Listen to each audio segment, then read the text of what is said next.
bakunzi ba Dikobu TV turi hano ku kibuga c'indege Melchior Ndadaye. Uyu munsi ni ku munsi ugira gatatu, no kuvuga itariki 24 abadiaspora batandukanye bariko barashika hano mu gihugu, aho bitabiriye indwi yahariwe abarundi baba mu mahanga, kimbure kandi no gushiraho inzego zibagenewe. Turabaye ikaze kuri Dikobu TV kugira ngo mushobore gukurikirana kino kiganiro kidasanzwe abanyamahanga b'abarundi, abarundi basanzwe ba mu mahanga barushiriza gushika kugira ngo tabire indwi yabariwe, kandi bongere banitabire n'igikorwa cyo gushiraho inzego zizobaserukira.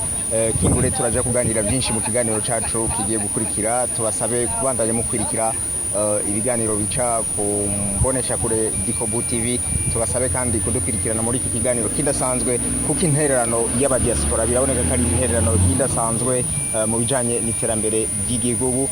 Nkuko twabibabwiye rero turi ku kibuga c'indege Melchior Ndadaye, hatwaje kuganira n'abadiaspora batandukanye. Tubashimire kandi tubaye n'ikaze mu kurikirane kino kiganiro. Murakoze. Izina ryanje ni Adrien Sibomana.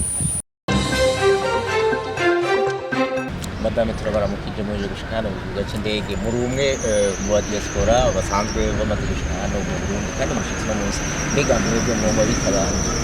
Jewe nitwa Madame Nisabwa Odette, nkaba ndongoye diaspora yo muri Gabon, abasanzwe mu nzego zikuru za diaspora muri conseil de surveillance. Ego mumaze gushika hano, hariho koko cyo gushira inzego. Mbega mwebwe inzego muba mwifuza zoba zimeze gute, cyangwa mwifuza ko zizobakorera ibiki nibihe bitari bimeze neza? Twe turifuza abarundi baba hanze bumvikana, bamaze kumvikana bose, atabwoko atarakime kirimo, atamigambwe irimo, atarakime kirimo, abarundi gusa bakunda uburundi. Uwo twifuze ko twa diaspora n'umuntu afise ibikorwa, yerekana ibikorwa, ashobora gushikira abarundi bose mu bihugu byose uko bishoboka, tukarenza ivyo dukora mu misi yahera. Tugomba karusha. Nitwa Willy Ndabaniwe, ni umurundi aba mu gihugu ca Sweden. Umwaka udasanzwe kuko mu mwaka turiko turategura amatora yo gusubiriza inzego zari ziyasanzwe, ikiringo cayo carangiye. Inzego muba mwifuza zoba ari inzego zimeze gute, ufatiye kimbure ku bayobozi bwahora niyo mwebwe muba mwifuza gushika nk'abadiaspora? Inzego twifuza inzego ziduhesha agateka, inzego zitwumviriza, umurongozi yumviriza abarundi b'amahanga, akabatega amatwi, akagerageza kubakemurira ibibazo baba bafise, ndetse akanashobora kuba ashobora no kubahimiriza mu bikorwa byo gufasha igihugu bakamwumvira. Rero ahanini dushaka umurongozi abushitse, bya bindi bavuga afise leadership nziza, cyane cyane aciye bugufi, umugabo azi gukora ibikorwa kandi akunda ibikorwa kandi bigaragaza. Saushimi Kobet, rimwe mu diaspora basanzwe baba kandi bakora mu gihugu ca Mozambique. Basanzwe ndi umuvugizi canke ujeje makuru muri Mozambique. Ego hariho igikorwa gitegekanije kidasanzwe cyo gushiraho inzego zibaserukira. Mbega mwe mwifuza ko hojaho inzego zimeze gute? Mbega hari umukandida yoba aja yaratanze gushika uyu munsi muzi? Oya, kwiza no munsi nta mukandida aratangwa kuko amatora turayiteze twese.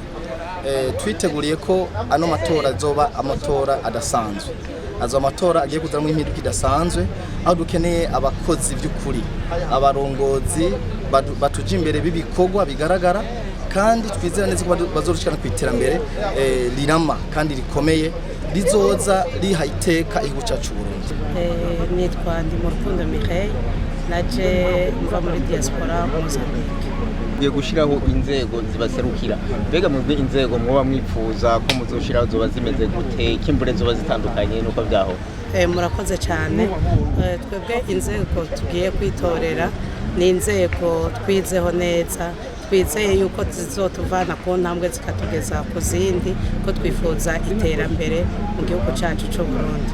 Rero dutegerezwa gutora inzego tubona yuko zimerita kuzodushikana ku iterambere rusange igihugu cyacu cy'u Burundi.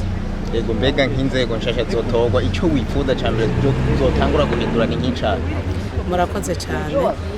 Izo nzego nshasha zizotorwa, icyo twifuza cya mbere twozisaba nuko zoza ari inzego zibona kure, zishikana ku iterambere rirama abanyagihugu abarundi bari hanze y'igihugu, izo nzego zikigisha zina murundi wese ari hanze y'igihugu gukunda igihugu camwibarutse, haba mu iterambere no mu bindi bikorwa vya misi yose, kubera ko abarundi bavuga ngo akimuhana kaza imvura ihise.